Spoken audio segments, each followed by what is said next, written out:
Have you ever tried to describe a room in English and found yourself stuck? You might know the names of the objects, but connecting them into a clear explanation of who owns what and where everything is located often feels like a puzzle. Look at this living room.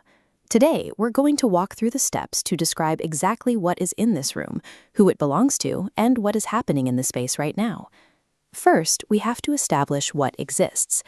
In Portuguese, you might want to use the verb have, or tem, to describe a room. In English, however, we use there is for one object and there are for many. Looking at the stand, we would say there is a TV. We can then add prepositions of place to be more specific. There is a TV on the table. And if we look at the couch, there are books on the cushions. Establishing these locations helps your listener visualize the scene. Starting with there is and there are creates the setting. By placing these objects in the room first, you build a foundation that makes it easier to describe the people and actions that follow.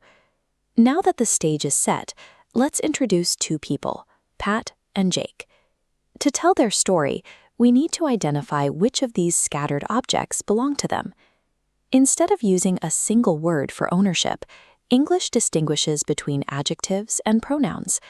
We can use a possessive adjective before the noun, like, "This is her bag." But if we want to end the sentence without repeating the word bag, we use a possessive pronoun. The bag is hers. It's important to note an exception with Jake's shoes. For the male pronoun, the word his stays the same in both forms. These are his shoes and they are his, are both correct and require no spelling changes. Using these pronouns allows you to speak more naturally. It prevents the conversation from becoming repetitive because you don't have to keep naming the object once it has been identified. We have the objects and the owners. Now, let's look at what Pat and Jake are doing at this exact moment. To describe an action happening right now, we use the present continuous tense.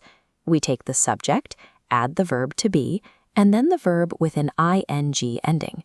As we see here, Pat is eating breakfast. There are specific spelling rules for that ing ending. For short verbs like run, you double the final consonant to get running. For verbs that end in an e, like ride, you drop the e before adding the suffix to get writing. This tense is specifically for the now. Using it correctly ensures you aren't confusing a current temporary action with a permanent habit. That brings us to habits. While the present continuous covers what is happening now, we use adverbs of frequency to explain how often an action occurs over time. We can map these adverbs on a scale. Never sits at 0%. Sometimes and often represent the middle ground, and always represents a 100% frequency. Let's see how these rules work together. I'm going to show you a new image. I want you to pause the video and try to answer 3 questions using the grammar we've practiced. Look at the woman in this photo. Question 1. What object exists in her hand? Question 2. If the racket belongs to her, how do we state that? And question 3. What is she doing right now? Here are the answers. There is a racket, it is hers, and she is playing tennis. Combining these rules allows you to build a much more detailed description of a single moment than using a single verb alone. To wrap up, let's combine everything into a 4-sentence story that covers every tool we've learned today. In this scene, we start with existence. There is a cell phone. Then ownership. The phone is his. Next, the current action. He is calling his boss. And finally, his routine. He usually calls his boss in the morning. This chart summarizes the formulas we've covered. It shows how to structure existence, possession, current actions, and frequency. Feel free to take a screenshot to use as a reference. Using this 4-part framework helps you organize your descriptions.